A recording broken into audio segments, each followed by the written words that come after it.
qualquer cinema. Cena 1. Centesex Victus. Ação!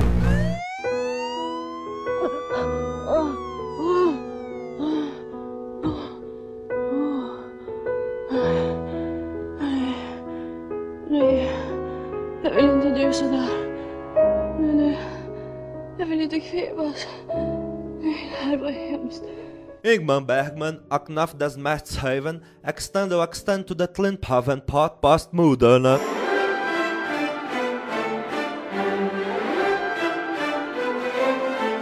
Ingmar Bergman é um dos diretores mais reverenciados da história do cinema.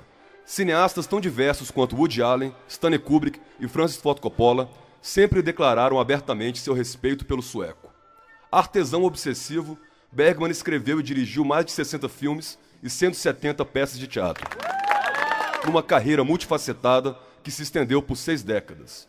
De clássicos universais como O Sétimo Selo e Morangos Silvestres, a produções tipicamente suecas como A Fonte da Donzela, o cineasta captou com maestria os altos e baixos da condição humana.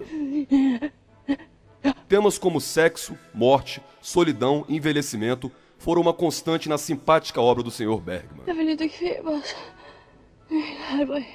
Seu imaginário, embebido pelo folclore sueco, deu origem a ideias corriqueiras, como uma partida de xadrez entre a morte e um cavaleiro templário, ou as consequências de um ter sol no olho do diabo.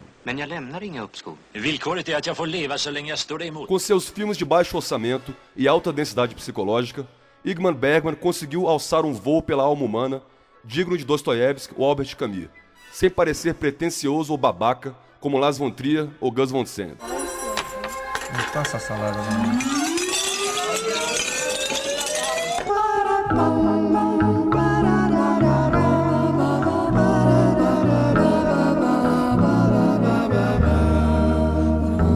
Bergman é o tipo de homem que se revela na sua obra.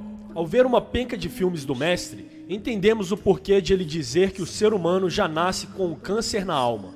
No início da década de 80, já sendo o maior cineasta da história da Suécia, ele foi convidado para fazer uma série para a TV. Assim nasceu Fanny e Alexander, uma obra-prima. Claro que as mais de 5 horas teriam que ser cortadas para ganhar a telona. O filme, premiadíssimo, conta a história de 2 irmãos que, após a morte do pai, deixam a casa dos avós onde viviam em fartura para se submeter à batuta de um padrasto cruel. Em meio a visões extraterrenas e passagens surreais, somos carregados numa viagem arrepiante. Woody Allen, seu fã mais ilustre, uma vez o conheceu num restaurante em Nova York. I'm an artist, I do not do commercials.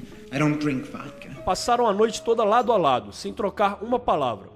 A esposa de Allen, à época, conta que o cineasta americano, na volta para casa, repetia incessantemente: "Você viu que homem? Meu Deus, que homem!" Como se Bergman fosse uma espécie de Deus.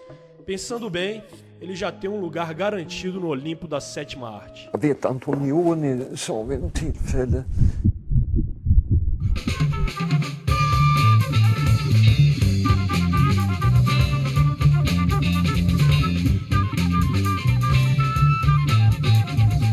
Um conto lacerante sobre solidão e estranhamento, uma verdadeira confissão de medo. Sim, os personagens de Bergman são acuados, esmagados e incompreendidos, assolados pela condição humana, a imperfeição e a morte. Em Persona, Elisabeth Vogler é uma atriz incapaz de amar o filho e o marido, que um dia se recolhe e emudece. Uma enfermeira cuida dela enquanto conta histórias cabeludas de aborto e estupro. Não há uma explicação, uma moral, um segredo. Bergman é assim. Joga seus personagens no olho do furacão e os filma enquanto tudo mais se esfacela. Sua implosão é tão sutil que causa estranhamento na geração YouTube e MTV. Mas será sempre um clássico atemporal e o pai de uma dinastia no cinema. Segundo a escritora Susan Sontag, por exemplo, Persona nada mais é do que um filme sobre a violência do espírito.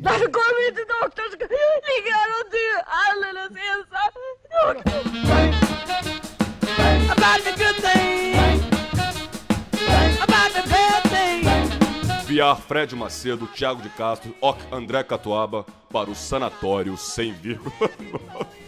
Me garoto!